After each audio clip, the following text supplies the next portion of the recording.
गए। राजा पृथु ने पूछा, हे देव ऋषि, अब आप ये कहिए, भगवान विष्णु ने वहां जाकर क्या किया तथा जलंधर की स्त्री का पतिव्रता धर्म कैसे भ्रष्ट हुआ। नारद जी ने कहा, जलंधर के नगर में जाकर भगवान विष्णु ने उसकी पतिव्रता स्त्री वृंदा का पतिव्रत भंग करने का विचार किया। वो उसके नगर में एक उद्यान में जाकर ठहर गए। रात में उसे स्वप्न दिया। वो उनकी माया अद्भुत कार्य करती थी। उनकी माया द्वारा जलंधर की स्त्री पतिव्रता वृंदा ने रात में ये स्वप्न में देखा, उसका पति नग्न होकर सिर पर तेल लगाए महिष पर चढ़ा है। और राजा पृथु ने नारद जी से पूछा कि भगवान विष्णु ने वृंदा जलंधर की पत्नी वृंदा का पतिव्रता धर्म कैसे भ्रष्ट किया। तो आप भगवान विष्णु ने एक बाग में जाकर ठहर गए और रात में वृंदा को स्वप्न में दिखाया कि जलंधर की स्त्री पतिव्रता वृंदा ने स्वप्न में देखा कि उसका पति नग्न होकर सिर पर तेल लगाए और महिष पर काले रंग की फूलों का माला पहने हुई और उसके चारों ओर हिंसक जीव हैं। वो सिर मुंडाए हुए अंधकार में दक्षिण दिशा की ओर जाते हुए जलंधर को वृंदा ने देखा। उसने अपने नगर को समुद्र में डूबा हुआ देखा और इस प्रकार बहुत भयानक सपने देखे। तुरंत ही वो जाग पड़ी, स्वप्न के संबंध में विचार करने लगी। इतने में उसने सूर्य को उदय होते देखा तो सूर्य में उसे एक छिद्र दिखाई दिया। वो क्रांतिहीन था, इसे उसने अनिष्ट जाना। भयभीत होकर रोने लगी। वो छज्जे पर गई, अटारी पर चढ़ी, भूमि पर उतरी, मगर उसे कहीं भी शांति प्राप्त नहीं हुई। अब वृंदा ने स्वप्न में अपने पति की अपशगुन देखकर वो जाग पड़ी और स्वप्न का विचार करने लगी। उसने सूर्य में एक छिद्र दिखाई दिया जो क्रांतिहीन था, तो ये अनिष्ट माना जाता है। अब जो है गम के मारे कभी रोने लगी, कभी छज्जे पर जाती, कभी अटारी पर चढ़ी, भूमि पर उतरी, मगर उसे कहीं भी शांति नहीं मिली। फिर वो अपनी दो सखियों को साथ लेकर बाग में गई, परंतु वहाँ भी शांति प्राप्त नहीं हुई। फिर वो जंगल में निकल गई, वहाँ भी उसे चैन नहीं आया। वन में उसने सिंह के समान दो भयंकर राक्षसों को देखा, जिससे वो अत्यंत भयभीत होकर वहाँ से भागने लगी। उसी समय वहाँ अपने शिष्यों से एक तपस्वी आ गया। वृंदा उसके पैरों को हाथ लगाकर उसने अपनी रक्षा के लिए याचना करने लगी। मुनि ने अपनी एक ओंकार से उन दोनों राक्षसों को वहाँ से भगा दिया। वृंदा को आश्चर्य हुआ और वो भय से मुक्त हो मुनि को हाथ जोड़कर प्रणाम करने लगी। बोलो विष्णु भगवान की जय। अब जब वो वन में निकल गई तो वहाँ उसने दो भयंकर राक्षसों को देखा, तो उनसे अत्यंत भयभीत होकर उसने वन में बैठे हुए एक तपस्वी को देखा और तपस्वी को जाकर अपनी रक्षा के लिए मेरी इन दोनों राक्षसों से रक्षा करो। और वृंदा उनके पास जाकर बैठ गई। मुनि ने अपनी एक ओंकार से ही उन दोनों राक्षसों को भगा दिया। अब वो वृंदाश्चर्य हुआ, वो भय से मुक्त होकर उस तपस्वी को प्रणाम करने लगी। तपस्वी कौन थे? वो विष्णु भगवान थे।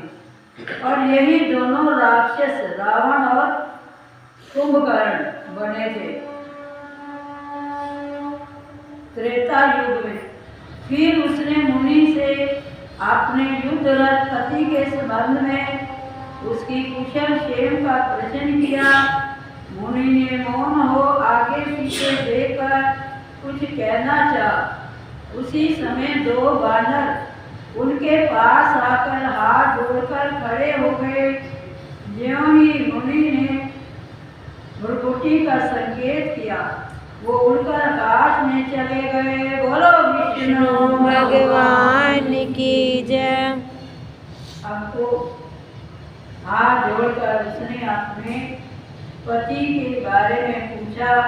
वो तपस्वी जो छल करके बैठे हुए थे, विष्णु भगवान कहने लगी, युद्ध में मेरे पति जलंधर से युद्ध करने के लिए गए हैं।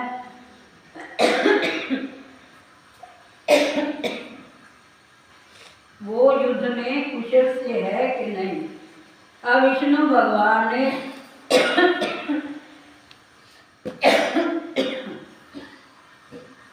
आकाश की ओर देखकर अपने भ्रुकुटी से इशारा किया, तो वहां दो बानर जो हैं हाथ जोड़कर खड़े हो गए। ज्यों ही मुनि ने भ्रुकुटी का संकेत किया, उड़कर आकाश में चले गए। फिर वो जलंधर का सिर व धड़ लेकर मुनि के पास आ गए। तब वृंदा अपने पति को मरा जान मूर्छित होकर धरती पर गिर पड़ी और अनेक प्रकार के वचन कहकर दारुण विलाप करने लगी। तत्पश्चात उसने मुनि से कहा, हे कृपा निधे, आप मेरे पति को जीवित कर दीजिए। पतिव्रता प्राण दैव पत्नी ऐसा कहकर दुखी श्वासों को छोड़ती हुई मुनि के चरणों में गिर पड़ी। अब अपने पति को सिर से धड़ से अलग शरीर को देखकर मूर्छित होकर वो वृंदा जमीन पर गिर पड़ी और विलाप करने लगी।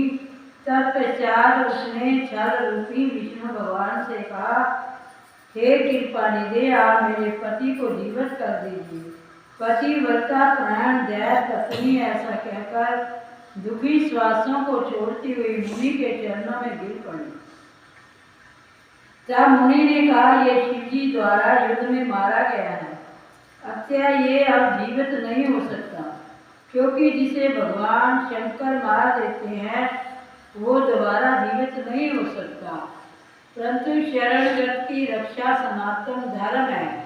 अतः कृपा करके मैं इसे जला देता हूँ। श्री नारद जी कहते हैं, वो मुनि साक्षात विष्णु थे जिन्होंने ये सब माया फैलाई थी। वो वृंदा के पति को जीवित करके अंतर्ध्यान हो गए। बोलो विष्णु भगवान की जय। अब कमंडलू से हाथ में जल लेकर जैसे ही जलंधर के शरीर पर छिड़का, विष्णु भगवान ने वैसे ही, नारद जी कहते हैं साक्षात, क्योंकि वो विष्णु भगवान ही तो थे, उन्हीं ने माया फैलाई थी और उसके पति को जीवित करके विष्णु भगवान जो है अंतर ध्यान हो गए। अब जलंधर ने उठकर वृंदा कहा और वृंदा भी पति को जीवित देखकर बहुत खुश हुई और अब तक हुई सब बातों को सपन समझा। इसके पश्चात वृंदा सकाम हो बहुत दिन तक अपने पति के साथ विहार करती रही। एक दिन उसने संयोग काल के अंत में भगवान विष्णु को पहचान लिया। तब उन्हें प्रणित करती हुई बोली, पर स्त्री से गमन करने वाले विष्णु, तुम्हारे शील को धिक्कार है। मैंने जान लिया है वो मायावी तपस्वी तुम ही थे। हे राजन, ऐसा कहकर क्रोधित हो पतिव्रता ने अपने तेज को प्रकट करते हुए श्राप दिया, जो तुमने अपनी माया से 2 राक्षस मुझको दिखाए, वो दोनों राक्षस किसी समय तुम्हारी स्त्री का हरण करेंगे। वीर्य में दुखी होकर वो तुम्हारा शिष्य बना हुआ था, वो भी तुम्हारा साथी बन रहेगा। ऐसा कहकर पतिव्रता वृंदा भगवान विष्णु के लाख मना करने पर भी अग्नि में प्रवेश कर गई। ब्रह्मा आदि देवता आकाश से उसे प्रवेश देखते रहे। वृंदा के शरीर का तेज पार्वती में के शरीर में चला गया। आकाश में जय जयकार होने लगी और पतिव्रता धर्म के प्रभाव से वृंदा ने मुक्ति प्राप्त की। बोलो विष्णु भगवान की जय। अथ 16वां अध्याय समाप्त। कथा समाप्त होते हैं।